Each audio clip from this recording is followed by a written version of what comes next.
Furniture, salad dressings और कपड़ों में कॉमन क्या है? Well, they all cost money. No, cotton. Cotton? Yes, cotton.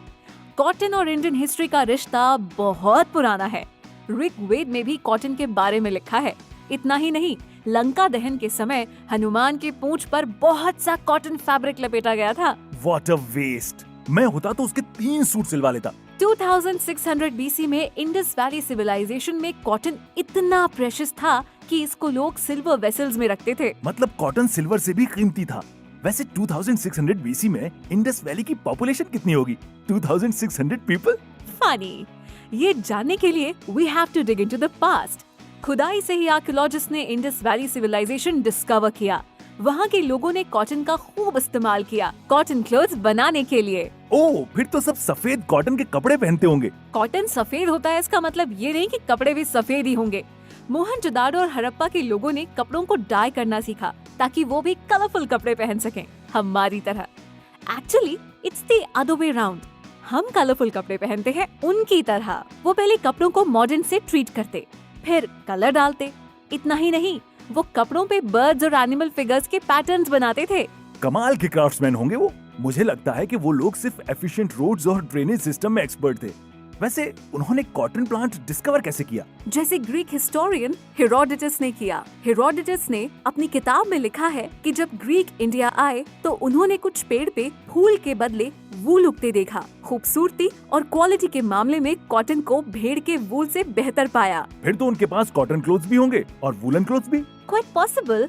Herodotus का बयान सुन के ही अलेक्जेंडर भी इंडिया आया हो कॉटन लेने अराउंड 300 BC। वही अलेक्जेंडर जिसने पोरस को हराया और शायद पोरस के कपड़े देख के कहा होगा, तुम पोरस हो, तुम्हारे कपड़े भी पोरस हैं। हाँ, वही अलेक्जेंडर। लेकिन उसने ऐसा कुछ नहीं कहा। निकोलस इंडियन कॉटन की वाइटनेस से भी काफी इम्प्रेस था। यानी कि अलेक्जेंडर ने ही इंडियन कॉटन को यूरोप में इंट्रोड्यूस किया था। प्रोबेबली, क्योंकि अलेक्जेंडर के बाद ही ग्रीक मर्चेंट्स इंडिया से कॉटन इंपोर्ट करने लगे। Remember mark Anthony, Julius Caesar का दोस्त? उनके कपड़े बनते थे सिर्फ इंडियन कॉटन से। अराउंड 300 BC इंडियन कॉटन की क्वालिटी इतनी अच्छी हो गई कि इसकी डिमांड चाइना और पर्शिया में भी बढ़ गई। उन दिनों कॉटन पटियाला, गुजरात, आंध्र प्रदेश और बंगाल जैसे रीजन से आती थी। ढाका में इतनी अच्छी क्वालिटी का कॉटन होने लगा कि लोग उसे पोएटिक नाम से बुलाने लगे। आबे रवां मतलब रनिंग वाटर, शबनम यानी कि इवनिंग ड्यू। एक वीवर को तो ढाका से निकाल दिया गया क्योंकि उसकी गाय ग्रास पे बिछी नवाब की मसलिन और कॉटन को चारा समझ के खा गई। नो वंडर टर्क्स और मंगोल्स भी इंडिया आए। वो खजाना नहीं, कॉटन लूटने आए थे। इसकी क्वांटिटी देख के बोले होंगे, इतना कॉटन वापस कौन ले जाए, यहीं बस जाते हैं। ऐसा नहीं है, लेकिन उनके आने से कॉटन फैब्रिक्स के डिजाइन में फर्क जरूर पड़ा।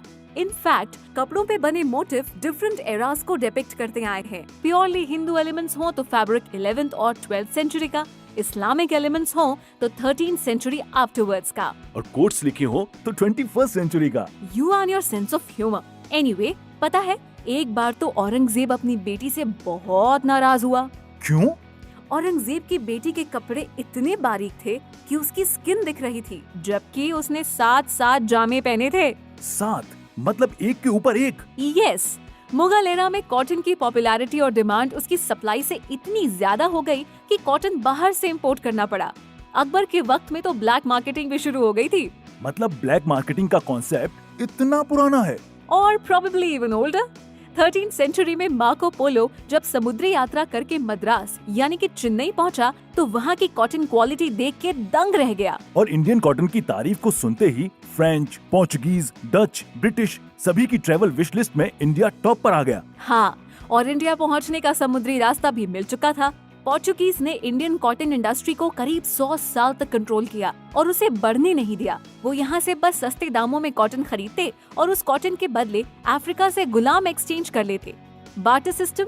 ओह, दैट मींस कि पोर्चुगीज भी अंग्रेजों की तरह अफ्रीकन्स को गुलाम बना कर रखते थे। इन सब के बीच इंडियन कॉटन अफ्रीका के अलावा कई और देशों की सरहद पार करता गया। Egypt, Turkey, China, Persia, Arabia और यूरोप। कॉटन की बढ़ती पॉपुलैरिटी को देख ब्रिटिश भी इंडिया आ गए एज ट्रेडर्स। सुना है कि अमेरिकन कॉटन ब्रिटेन में ज्यादा पॉपुलर था। हाँ, लेकिन 1861 में अमेरिकन सिविल वॉर के समय ब्रिटिश के लिए वहां से कॉटन इंपोर्ट करना मुश्किल हो गया और वो ऑल्टरनेटिवली गुजरात, डेक्कन और कोंकण में एग्जॉटिक अमेरिकन कॉटन ग्रो करने की कोशिश में लग गए, लेकिन हर बार असफल रहे।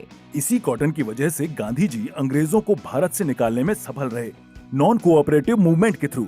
ब्रिटिश यहाँ से सस्ते दामों में कॉटन खरीद के इंग्लैंड ले जाते और मशीन मेड फिनिश प्रोडक्ट्स लाके इंडियन मार्केट में बेचते, वो भी महंगे दामों पे। इससे यहाँ की कॉटेज इंडस्ट्री और हैंडलूम वर्कर्स को काफी नुकसान होने लगा। अच्छा, तभी गांधी जी ने इंडियंस को ब्रिटिश गुड्स बॉयकॉट करने को कहा। बिल्कुल, गांधी जी चरखा चलाने लगे, अपने कपड़े खुद बनाने लगे, लोगों से भी ऐसा करने की अपील की। शायद ये उन्हीं की देन है कि आज लगभग 60 million Indians cotton production, processing, textile related activities से जुड़े हैं। सिर्फ कॉटन और टेक्सटाइल एक्सपोर्ट से फॉरेन एक्सचेंज में अर्निंग आज लगभग 70,000 करोड़ है और ज्यादातर एक्सपोर्ट मुंबई के नावा शेवा बंदरगाह से होता है।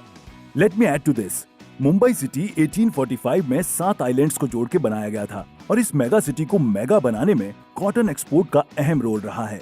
अगर देखा जाए तो मोहनजोदाड़ो के उजड़ने से मुंबई के बसने तक इंडियन हिस्ट्री का हर दौर कॉटन के छोटे से फूल में पाया जा सकता है।